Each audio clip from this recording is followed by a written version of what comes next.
کیا ہمارے لیے رات کا قیام کرنا مشکل ہو گیا؟ کیا ہمارے لیے راہ خدا میں خوب مال خرچ کرنا دشوار ہو گیا؟ اگر ایسا ہے تو کیا ہم بالکل ہی محروم رہ جائیں گے؟ نہیں، سنیے، حضرت جابر رضی اللہ عنہ بیان کرتے ہیں کہ نبی کریم صلی اللہ علیہ وسلم نے فرمایا، جو شخص رات کو قیام نہ کر سکتا ہو یا مال خرچ کرنے میں کوتاہی کرتا ہو یا دشمن کے ساتھ جہاد کی جرأت نہ رکھتا ہو تو وہ زیادہ سے زیادہ سبحان اللہ و بحمدہ پڑھا کرے۔ یقیناً اللہ تعالیٰ کے نزدیک یہ عمل راہ خدا میں سونے کا پہاڑ خرچ کرنے سے بھی زیادہ محبوب ہے۔ نبی اکرم صلی اللہ علیہ وسلم کا فرمان ہے، سبحان اللہ، الحمدللہ، لا الہ الا اللہ، اللہ اکبر۔ ان چاروں کلمات کو پڑھنے سے آدمی کے گناہ ایسے جھڑنے لگتے ہیں جیسے سوکھے درخت کے پتے جھڑتے ہیں۔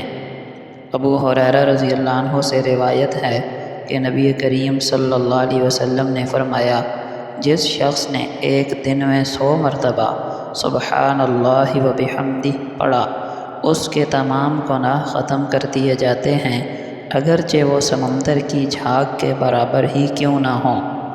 اس سے صغیرہ گناہ مراد ہیں۔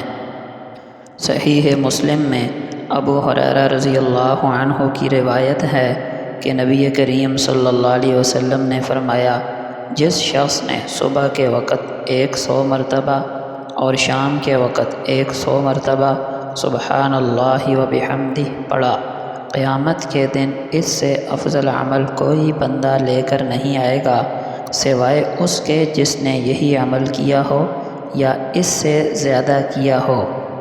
ایک انصاری صحابی روایت کرتے ہیں کہ نبی اکرم صلی اللہ علیہ وسلم نے فرمایا، جب حضرت نوح علیہ السلام کی وفات کا وقت آیا تو انہوں نے اپنے بیٹے کو وصیت فرمائی، اے میرے بیٹے، سبحان اللہ و بحمدہ پڑھتے رہا کرو، اس کی برکت سے اللہ تعالیٰ اپنی مخلوق کو رزق عطا فرماتا ہے۔